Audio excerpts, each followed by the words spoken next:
Hello, I'd like to show you in this video a brief demonstration how to replace the smoke detector batteries for the GE Interlogics, otherwise known as now UTC smoke detector. You'll see the unit is mounted here on my wall just above here. First I'll show you how to remove it from its bracket.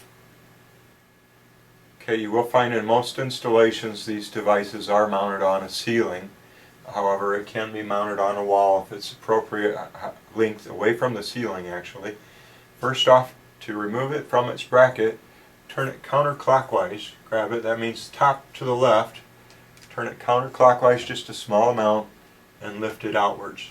You'll see on the back side of the bracket you have an arrow marker which should assist you with putting the sensor back onto the bracket when you're done.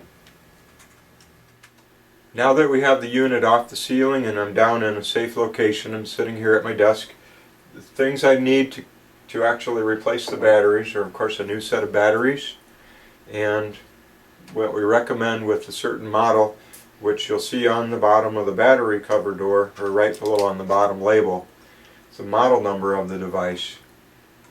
The models that are 60-848 are of a particular concern where you need to reset the battery terminal before proceeding to put in new batteries. On this model you see it's a 6010. That model has been repaired or revamped to alleviate the problem with recurring battery problems.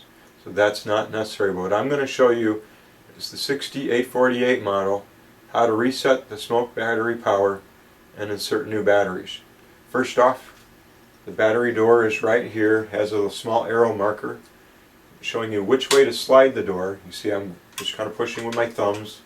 Lift the battery cover off. You see a small black ribbon there assisting you to get the batteries out. These are Duracell batteries. We recommend either Duracell or Energizer batteries, part number 123. Those batteries are found in most of your department stores, Walgreens, CVS, Jewel Osco does carry them. They were originally used as a camera battery, so you'll find they're common in most places. Now that I have the batteries out, what I want to explain to you is on the 60-848 model, what I've done is I've straightened out a paper clip and then bent it into a Y pattern. This will allow you to easily short across the battery terminals. What that's doing is bleeding all power off of the circuit, resetting the device, and when you put new batteries in you won't have a problem with recurring low battery. What I'm doing is shorting across negative and positive on the terminals, and it doesn't matter which battery slot you go to, whichever is easiest, but it has to go across from what this side is, the negative, to this side, the positive. We recommend shorting that for 10 seconds, making sure you get a good solid connection from your metal paper clip across the metal terminals. After 10 seconds, go ahead and release that short. That should have reset the system, and I've got batteries again that I'm going to put back in.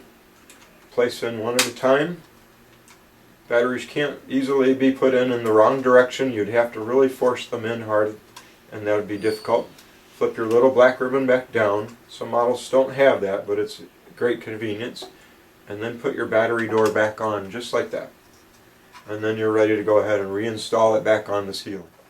And now for reinstallation of the smoke detector back on its bracket, I want to first note out to you the key point that you need to see on the detector, which will identify where you need to align it to your bracket. I'll step forward and notice that on the outer edge of the sensor you'll find this one small divot.